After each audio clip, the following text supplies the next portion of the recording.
I'm Allison Dollar. I'm the CEO of the Interactive Television Alliance. And I will introduce our people, but I would like to sort of preface this by saying when we started the ITA back in 2002, among our founding members were ACTV and OpenTV, Liberate, and Wink, and all of the talk and the focus was on addressable advertising. And the notion of addressability was sort of overtaking even the idea of targeting, which was originally just after general demographic information to ZIP +4, as we know.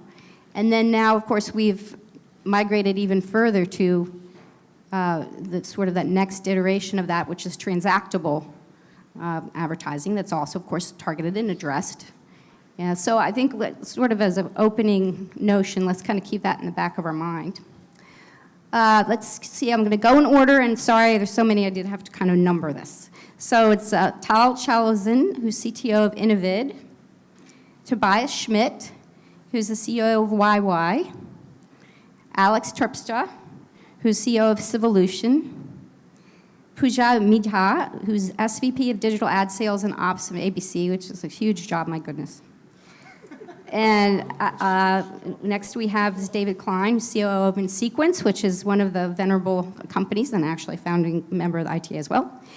And last but certainly not least, we have Jeff Siegel, who's SVP of Global Media Sales for Rovi, which is the huge player in the room. He's sitting here. So let's just talk about that, about the evolution from what you've seen in terms of dealing with your brand partners and other partners. What's the most different thing that you have seen?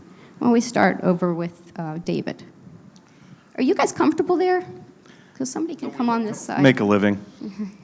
Make a living. Okay, elaborate Just want to see on if this elaborate. was on. Yeah, that's good. All right, so what was the, I'm sorry, what was the question? Well, what has changed from we're talking about the original kind of middleware days, right? And the advent of broadband, and then certainly mobile and distribution having changed how much it has.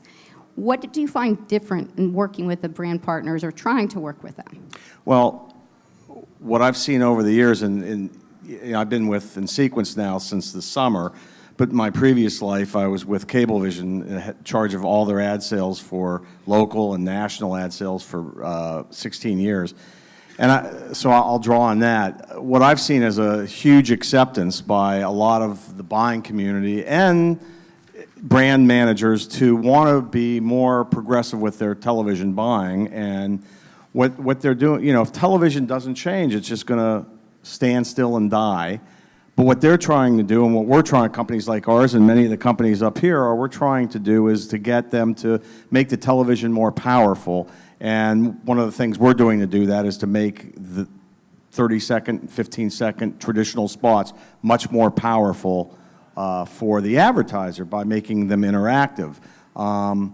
With interactivity, the brand managers and the advertisers are seeing that they get the best of both worlds. They get the branding of television, which I think arguably is probably the most powerful method in which to advertise. And then on top of it, they get, with interactivity, they get all these rich metrics of how many people clicked and how many people leaned in, and it proves engagement and all those things. So, well, I think that's, I mean, actually, when you're talking about being progressive in our business, it is really all about the data now, right? Because originally, the notion of being progressive was involving and engaging the end user consumer.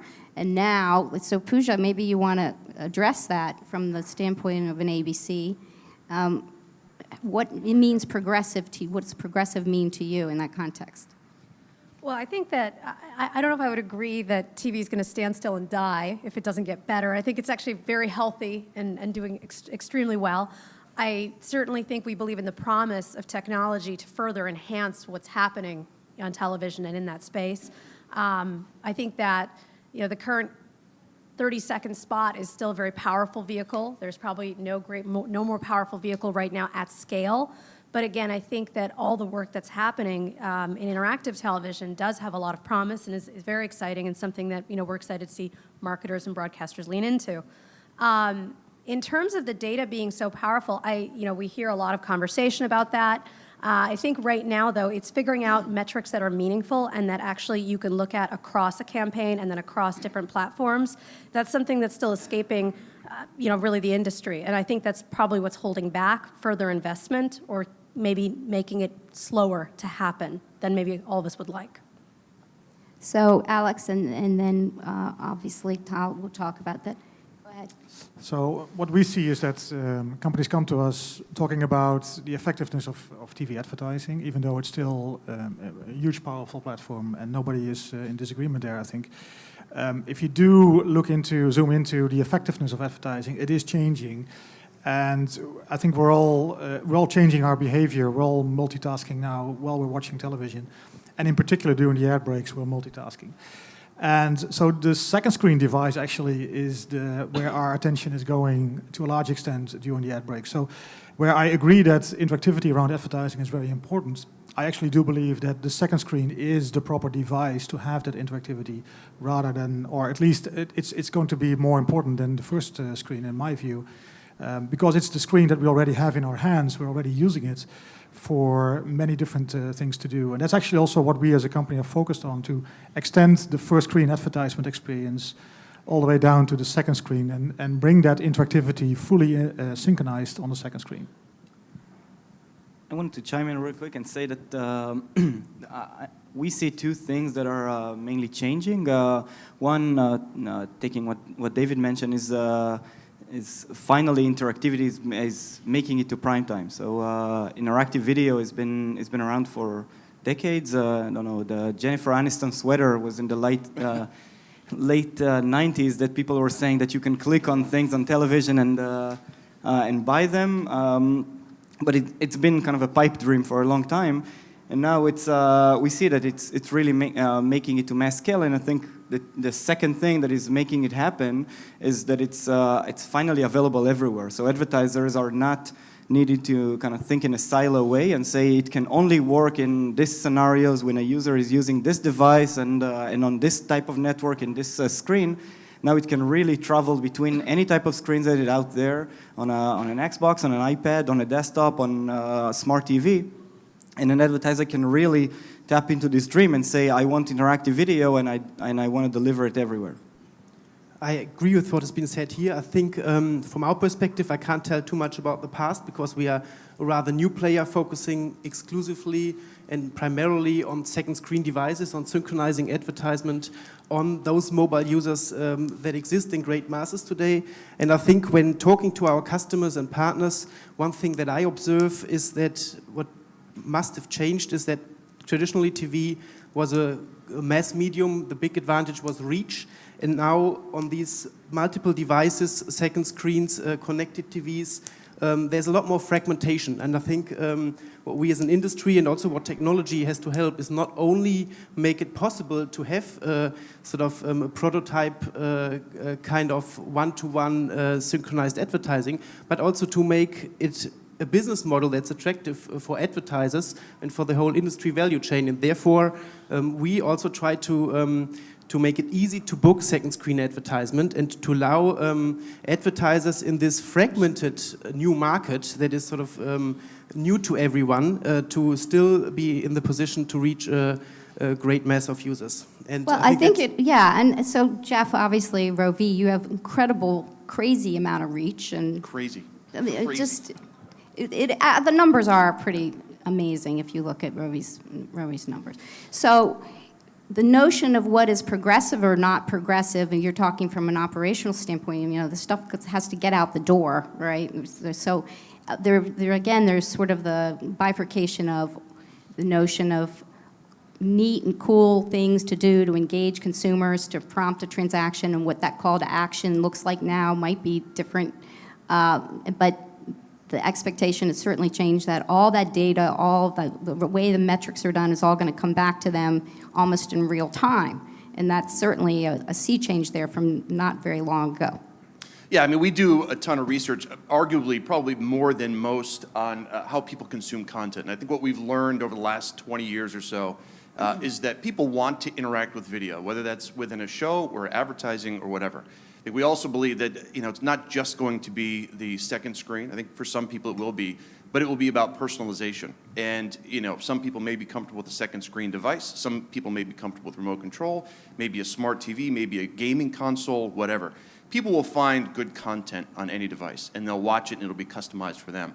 What we spend a lot of time doing is helping people find that content on any device. So we collect a lot of data. I would argue we don't have a data problem in this industry. We have more data than we know what to do with. We really have an analytics problem. What do we do with that data to make it smart across all platforms?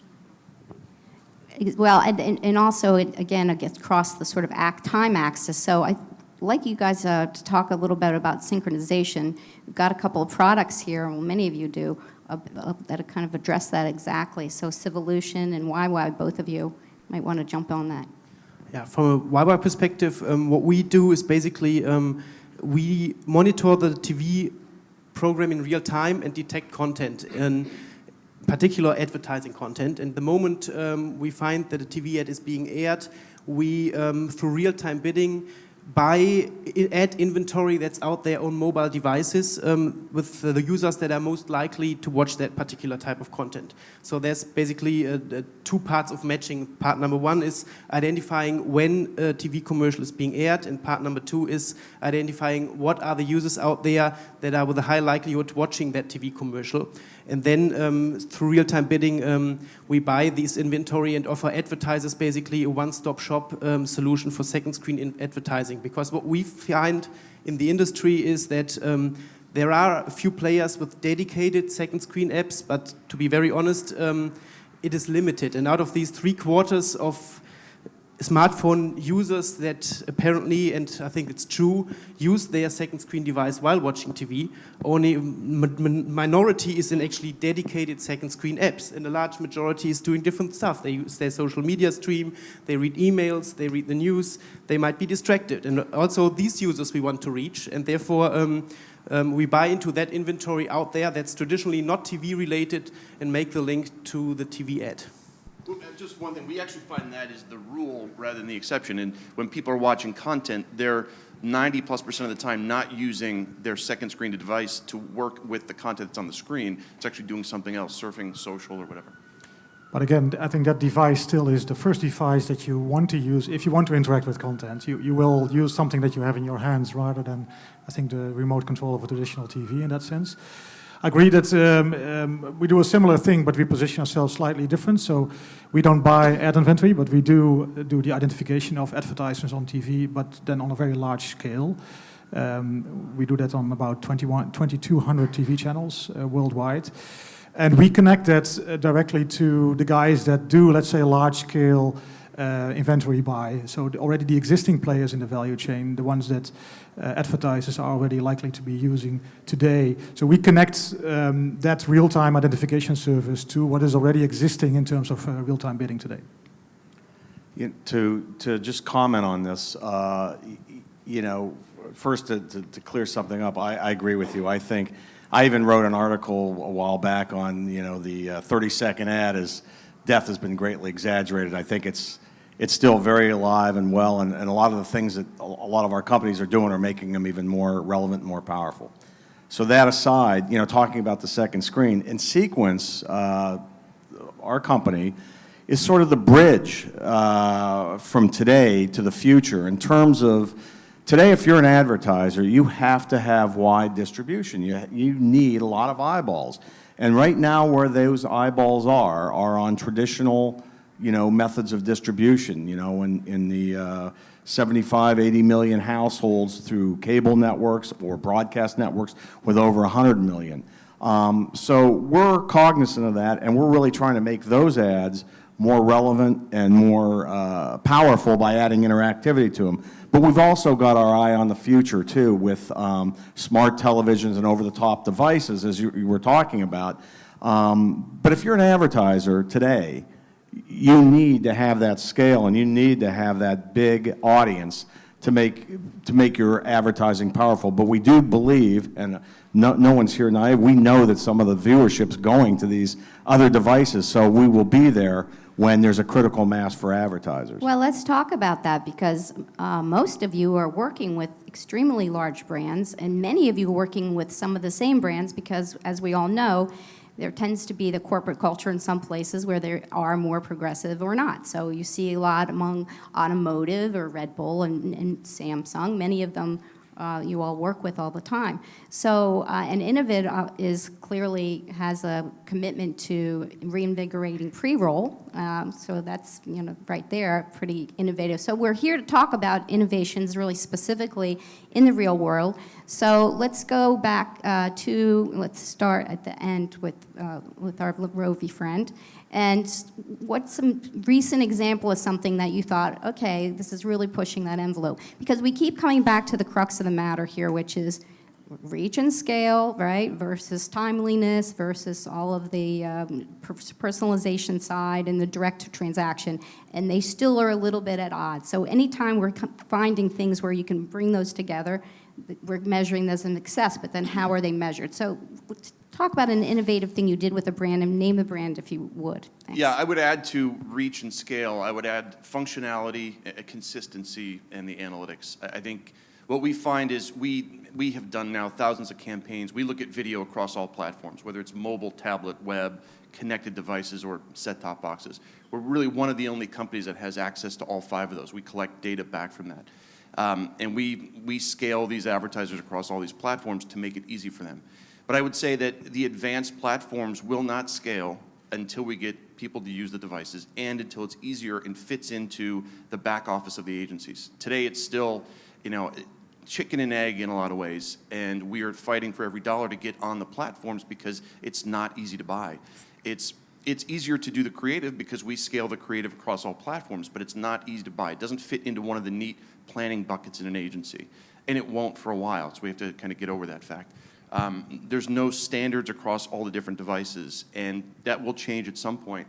And it's got to be more than just a pre-roll on a big screen TV device. It's got to have some kind of other interactivity that makes people keep going back. If they click on, today, a display ad unit on a connected device, and it takes them to just a pre-roll and nothing else, with nothing on the back and no payoff after that, they'll never go back to that again. And that's what we're seeing from consumers. So we spend a lot of time trying to figure that out. We've done a lot of campaigns with Red Bull, with American Airlines. A lot of the automotives have been very aggressive in this space. Any big ticket items that want to sell, a lot in the entertainment space who want to show episodics and trying to do catch up and trying to bring people up to speed on their content. So to that end, so Pooja, is there a time where you were like, wow, that really hit the mark and we were happy with how that worked out? In terms of like a partner program? Yeah, or? with a partner program or a specific campaign, even Sure. that somebody else did that was affiliated with. Sure. I mean, I think, first of all, I totally agree with you that we've got to make it easier for people to buy across the platforms. That's what's really going to unleash investment. 2 upfront cycles ago, ABC came to market with something that I would say is very progressive, which was ABC Unified. And it was the idea that if we are putting our content, our long-form content, everywhere consumers are, so that means, you know, we started out with our full episode player on the iPad and then quickly moved to other iOS devices, Windows 8, Kindle, Android, connected devices, and screens. We're moving on to consoles this year. But the idea that you could buy that as well as the big screen television with 1 buy, 1 CPM, 1 guarantee. So again, just trying to make it easier for video to flow across screens and for investment to flow across screens. And I think, first of all, the partners that came along with us on that journey in the first year were definitely very progressive, and we've seen a lot more uptake in the second year. And so that continues to be somewhere we want to just keep pushing forward because we know that that's in the market's interest. So which partners were they? So there were a lot of partners, but one partner I would highlight as being not only very progressive with Unified, but very progressive in terms of taking all the things that I think make a great consumer campaign and going further would be Verizon. This fall, to give a recent example, they worked with us in a campaign for Marvel's Agents of S.H.I.E.L.D., huge fall show launch. They came in very early in the development cycle and made sure that not only was all of their cutting-edge technology showcased authentically in some of the things the agents use in the show, but they actually worked with us to create, you know, advertainment, if you will, which is, you know, a 5 to 10 minute show that called Verizon's Declassified that really dives deep into either the social chatter going on around the show, what's happening behind the scenes, or actually showing more about the technology that's being shown, because we know that's of interest to the audience. That has actually been distributed across our entire footprint, as well as Verizon's, as well as we've syndicated it out to other third-party sites, and we're seeing millions of views. It's actually got its own following. And so, in addition to having the video content, we actually created an interactive gallery that then deep links into, you can actually go and explore that Verizon technology on the Verizon site if you want to go further with it. But creating all those different interactive layers, making sure that we're surrounding something socially, as well as being deep inside the content in a very authentic way, is something that works. And what is great about it is that Verizon believes in being on all the platforms, as we do too. And I think that's what's making it exciting for consumers, because they see that complementary piece of the show that enhances their connection to it wherever they are. Well, and that really is what it comes down to, the brand having the commitment and the vision, and also internally, to your point, being able to move on these things quickly enough. I wanted to say I have two examples, and I actually don't really agree with Jeff that it is still complicated. Yeah. I must do. This is the panel. This is what you need to do. Thank you for the laugh. Where was I? You were agreeing with yeah. me. Yeah. You were saying. No, so first of all, about the simplicity. So I think that we all kind of shooting ourselves in the leg in saying that there is mobile video, online video, desktop video, and I think the main thing that we are shooting for at Innovate, and we're saying it over and over again, is that it's all just different screens, and it's for the sake of a lot of other benefits, people encapsulate it in different silos, but we need to break them and say that this is all video, and people watching Grey's Anatomy on a tablet or on Xbox, on a desktop, they don't care what device is it and what's the technology underlying it. So we are here to make advertising thinking in a screen mentality and not in a platform way. And in terms of examples, and we're showing it here later today, we did a big partnership with Sony Pictures and to run every movie release across every device, and allowing the advertisers to write Sony Pictures to deliver more assets. So if someone watching an ad for a Sony Picture movie, in this campaign that I'm showing here was This Is the End, earlier this summer, the user can see a 30-second spot, and if he's interested in James Franco or other funky people that are participating in this movie, I can use my remote, my finger, my mouse, whatever device I'm on, tap, and then the screen will expand, and essentially we're bringing the microsite of the movie into the screen where you are. So you don't need to click and go away to the Sony Picture landing site. You will get everything pushed to you to the same screen that you're at right now. Can I just respond? I don't think we disagree on the creative. I think the creative part of it is the easy part. You can get scale and creative with companies like ours collectively. I think the challenge still remains at the agency, where you've got digital budgets. In some cases, they don't talk to the TV side. You've got TV budgets. You've got outdoor budgets. In some cases, we're funded by all three or four out of radio or something. The problem comes into the stewardship of the campaign in the back end. When you do a post-campaign, it says, is it a CPM-based deal? Is it an impression-based deal? Does it fit neatly onto one post? It's the stewardship of these campaigns is still cumbersome, and that's Well, within but the look, I agency. mean, when we were first talking about the stuff, you didn't have CPC, CPA, all of the stuff that's come in on the IAB side of the fence, and otherwise on the OTT. So maybe somebody else talk about another example in the context of doing those deals, because that is some doing that it takes to get all that stuff signed and done for the scale that you were talking about. Well, go ahead. Oh, no, I was going to give you the mic. Oh, I'll take two. No, I agree that it's hard not to agree with you, Jeff, in terms of it's complicated. Nobody's wrong here. Everybody, we're talking around the issue that, it's hard to get people who've traditionally bought things to look at it in a different way. It just takes time, and you got to wear them down over time. But I think that's what's starting to happen. I mean, you mentioned cost per click. What we're looking at is a cost per engagement. So, I know we all talk about how sexy it is to have all the data, and that's really important. But from our perspective, the engagement factor of making the television or a second screen or whatever device you're on making that experience more interactive, and then being able to measure it, and then being able to monetize it is, those are hard things to do, today, but they're getting easier. They were a lot harder a few years ago. They're a lot easier than they were a few years ago, and 3 years from now, that'll be even easier. So I think the metrics and the engagement and that'll all get measurable. And what'll happen is the monetization of that is going to change just with it.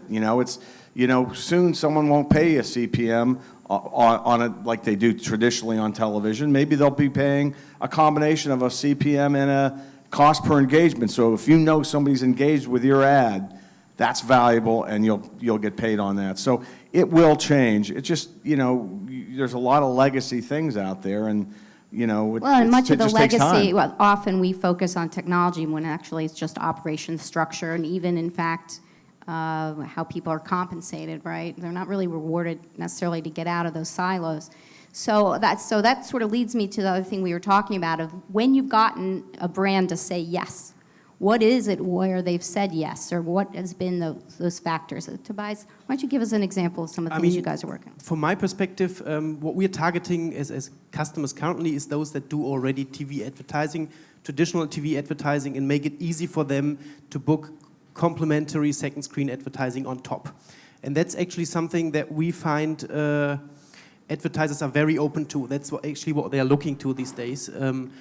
So we didn't really have the issues of, well, this is not interesting, or could you please change this? That wasn't the hard because you sale. already came in when it was already fashionable.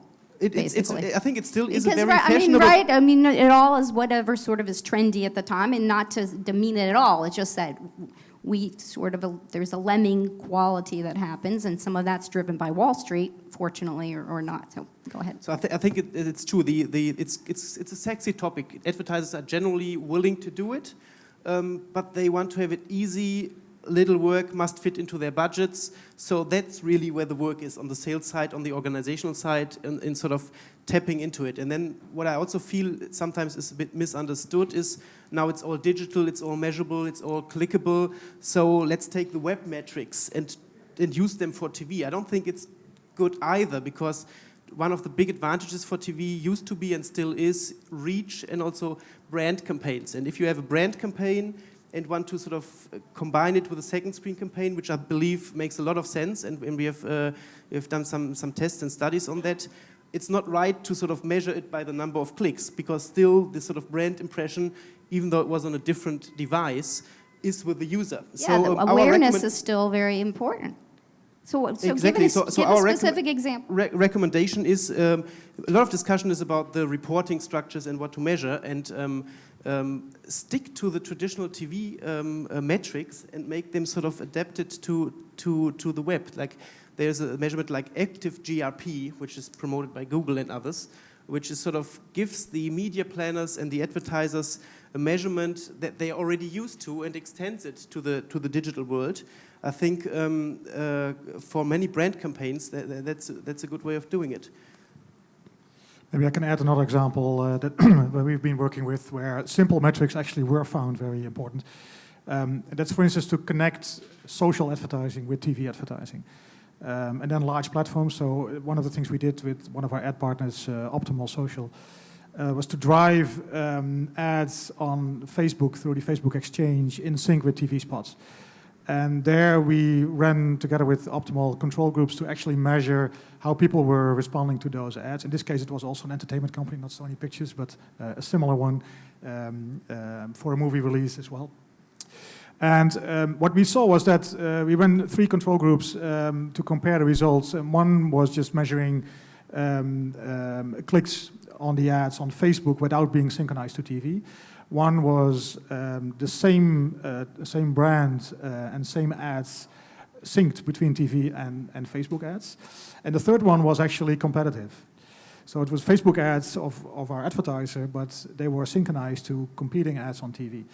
And the results were pretty amazing, actually. So the synchronized version, same product, same brands, had a click-through increase, a lift of 60%, which was quite amazing. But even the competitive example, the lift was still 35%, which was something that no one actually expected that would be the case. So simple metric that was measured on Facebook, but with huge results, and was really blowing people's minds when we did this. I can confirm that we did a similar study, not on Facebook, but on display, with the German FMCG company Veleda, and together with TNS Infotest. You can download it, we made it public. The results were amazing. We got an uplift on all the KPIs, but also not only on click-throughs and traditional sort of web metrics, but also brand awareness, purchase intent, and these sort of soft factors. They did focus groups. And I guess the reason to explain this behavior is, and there's also other studies about that, the moment the ad break comes on, the attention goes away from the first screen to the second screen. So that's why the attention sort of raises, and it gives an extra effect compared to a control group that we had that had only first screen advertising and nothing on the second screen. So Jeff, what about the luxury brands and the UI and navigation? You found it was really very, very successful when you did some embedding there, right? Yeah, it's interesting. I mean, we see brands all over the, from premium down to smaller ticket items. We've actually seen consumer packaged goods start to get into interactive video across all platforms in a pretty big way. Unilever's done a lot of great campaigns for selling, Hellmann's mayonnaise, for instance, which is a surprise to us initially, but I think it gets back to how they want to price video, and it's the agencies are having a tough time saying, look, I don't want to go down the same road that we went down with display, where there's a race to the bottom in CPMs, if it's clicks or anything, against a premium inventory, and that's video, and that's a real challenge. We've done things with, big ticket items like cars, as I mentioned. We've done a lot with a number of the different autos, both domestic and foreign.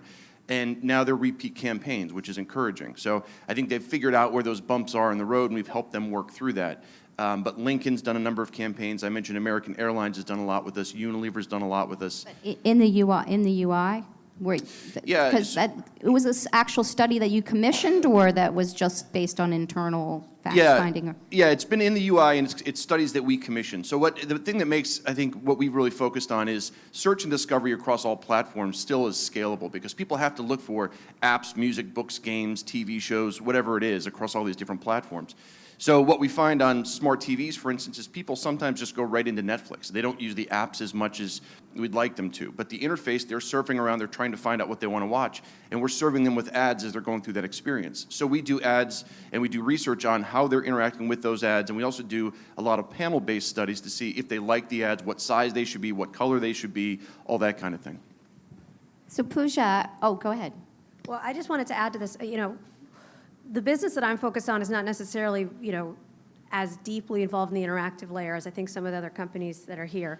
But what we've found is that we have partners from every category and from all parts of the marketplace. And it's virtually all of our partners now working with us across screens. So they're buying our video regardless of the device, and they're buying it along much the same metrics as they would buy traditional television, because we've made that simpler for them. I would love to hear just like a précis of a conversation that you have typically with those people. Like in your day-to-day, you're in your office, somebody calls you. What do they say about that? I think the questions that we got early on and that we needed to answer were simple things like, the ad engagement is going and recall and all of the brand metrics hold across devices, that we see the same level of completes across devices, that ad enjoyment and content enjoyment doesn't change regardless of the screen size.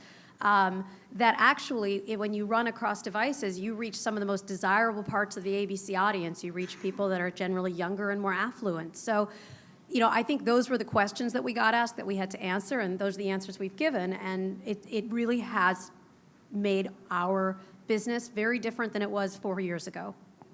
Well, in Sequence, you all have done such a range of things and really been a leader for so long.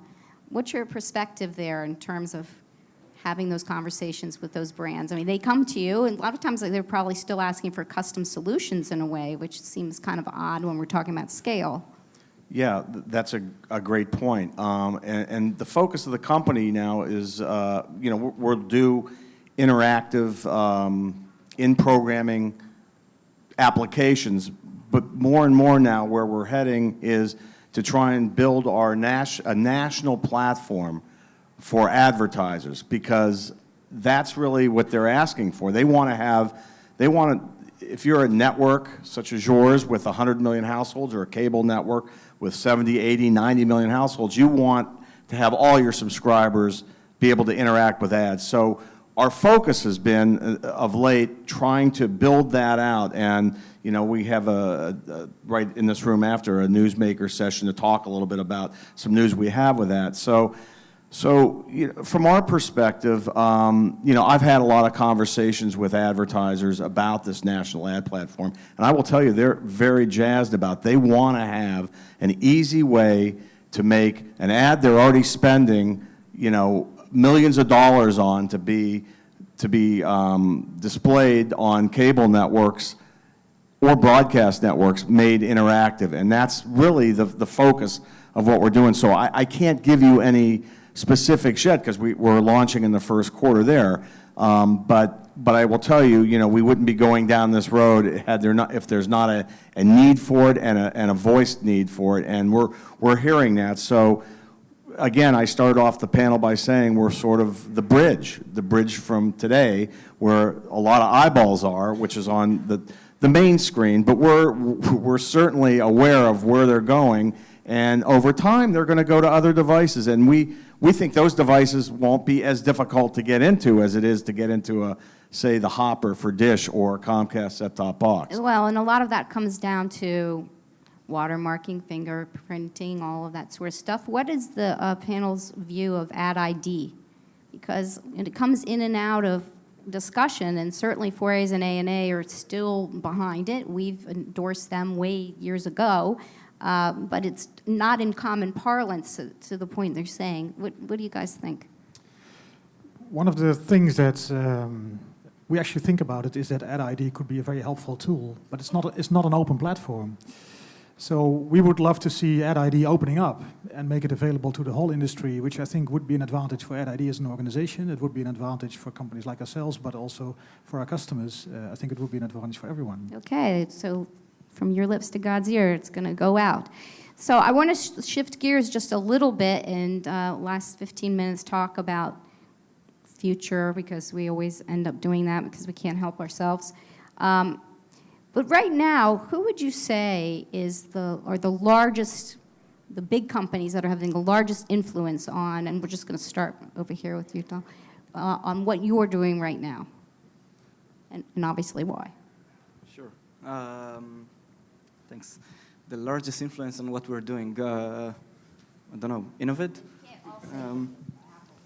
Yeah, no, Apple. I would say the advertiser would be the most important one. So to now go back to what I said before about the scale and about advertiser tapping into this cross screen and believing into this stream. So clearly the more advanced side of the spectrum on the advertiser are very fast to jump in, the entertainment, the automotive, and others. And we're starting to see, as Jeff said before, kind of crossing the chasm and getting more CPG, more pharma, and more financial advertisers playing along, but it's still slower and not as mass scale as the entertainment guys. And this is something that we want to see more, is getting more traditional advertisers understanding and believing into this stream and delivering their interactive video and delivering everything, all their assets that they do have on their owned and operated sites into the the commercial space. Yeah, I think from the second screen side, what we witness in terms of the publishers that are most active and that are really focusing on this, it's probably Twitter claiming the place and also Shazam. However, if you look at the whole market and all the users, also these two only make up a very small fraction, and the rest is very fragmented. And then companies like ours, like YY, come and say we want to sort of help advertisers deal with that fragmentation and bundle it and get those second screen users while they watch TV. In terms of who is innovator and who is sort of active in that space but might not be recognized that much, I think at least in Europe, Facebook is quite a big one. And although they don't claim themselves being a second screen platform, de facto they are.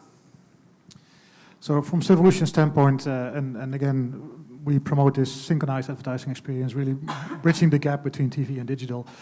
and make TV spots actionable on the second screen is where we believe the value is. And the biggest influence for us, I think, is what we get back from the market is scale. And the fact that we have such a huge reach with the monitoring platform that we have built over more than 10 years, with a presence in 60 countries. And so the scale we can bring there to reach consumers for a synced experience to TV spots is something that, in particular, the large media agency holding companies and their trading desks find interesting to work with us, because through a platform like ours, they can reach a huge scale for their global But which advertisers. among those are influencing you?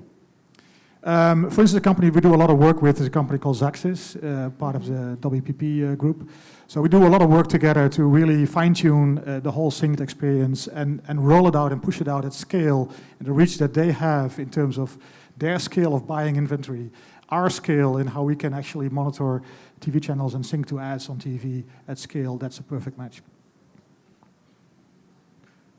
When I think about the big company most impacting my business, and I mean this, I would have to say it's the Walt Disney Company. Not only is it the mothership, but it is the source of, rich data, which will have big impact on the future. It is one of our biggest partners, all the studio businesses, the parks, everyone else. There's several businesses there that are both partner companies as well as customers of ours. And, at the heart, we are building technology that's impacting every one of our businesses, in different ways. But for example, the way ESPN is going to develop their video is going to impact how we may choose to develop our video. So I would say it's the Walt Disney Company. The question was really what companies or groups really influence what we're doing today. Yeah. I would have to say that it's the advertising community for us. They want scale. They want to be everywhere. They want to, buy it once and have it served everywhere. They want metrics. They want interactivity. They want it all. So close behind them, though, I would say they're number one in our mind. But close behind them would be the delivery, the distribution of how that happens. That's pretty important to us. There's only a handful of them, but they're critically important to the chain. And then from our perspective, equally there would be the content owners, because they're the ones that are making this stuff available on their advertising. So AMC, as an example, if they wanted to make BMW ad interactive, we would need to work with them on that. And so to me, it's the advertisers for sure, number one, but we're being influenced too by the distribution out there as well as the cable networks. I mean, I'm and sure contents. every day everyone wakes up and says, what's Google doing today, right? I mean, we can't, some of those 800-pound gorillas You are can't sort of out Google. Right. I mean, right? You can't ignore them. They're But there. at the same time, they are something unto themselves. And we're a content company first and foremost. Google is Google. They're not a content company, at least not first and foremost. And so I would agree with you. I think there's other players in the space that may Well, have you more don't want to impact. name any of your favorite children.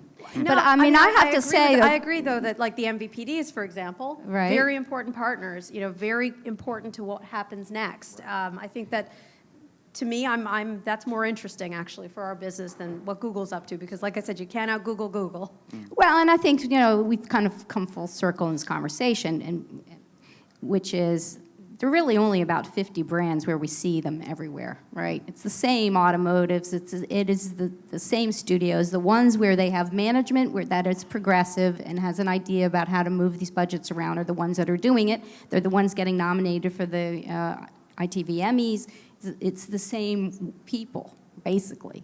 So a lot of that comes back down to where we are. So go ahead. Yeah, I would say Google actually represents an opportunity for most of us on this panel, because most people in the industry behind closed doors are fearful of Google. Content owners, and I don't mean that in a bad way, I just mean that they don't want necessarily Google to come in and have a race to the bottom for their valuable content. So that represents an opportunity to build an alternative to Google in a lot of ways. And that's really what's driving a lot of the innovation, in my opinion. I think what we're going to face, I would agree, advertisers really drive everything we do from where we sit and the consumer. But I would say we're going to face this tipping point over the next whatever X amount of months, years. As we get to scale, advertisers want scale today because it's easy and they want to reach a lot of people. They're going to get to the point when once they get scale, they're going to want to look at this as a cost metric in terms of engagement in some form or fashion. There's going to be this nexus of saying advertisers want to pay for engagement and content owners want to pay for scale. And that's going to be an influx in the industry that's it's coming down the tracks. And it's a scary thing, but it's got to be addressed. Well, let's wrap up really quickly just with the notion of when you have that environment, what does it look like for actually moving product? Because at the end of the day, what a brand wants is to sell stuff, right? It really is that click to buy, and I'm not going to use the terrible metaphor we already talked about from the 90s, but it is true. We want to sell clothing, movie tickets, an automobile. So just very quickly, start here, go down. What do you think is the first items of goods that will be sold? Because it's interesting to think about that. For instance, the luxury products have been so progressive. Well, that's such a tiny bit. And where are those margins in terms of what's really going to be sold? Is it really pizza? What is it? Really quick.